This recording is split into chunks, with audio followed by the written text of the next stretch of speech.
Today, I'll show you how to fix all DirectX problems on your computer, especially those that appear when opening games or software. Step 1. Check your system type. Before downloading anything, you need to know whether your system is 64-bit or 32-bit.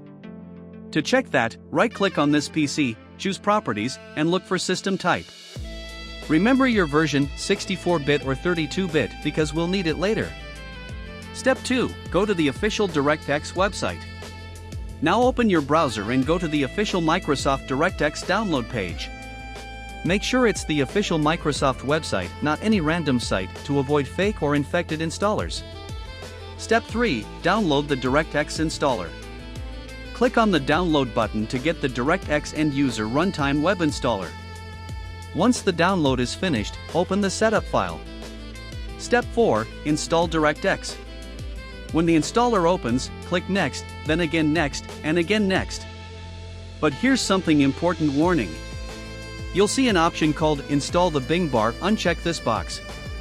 It's just an optional toolbar that you don't need. Continue clicking Next until the installation is complete. Once it's done, restart your computer. Step 5. Test your games or programs. Now open your game or software again, the DirectX error should be gone, and everything should run perfectly. And that's it. Party Popper. You've successfully fixed all DirectX issues on your PC. Don't forget to share this video with your friends who face the same problem.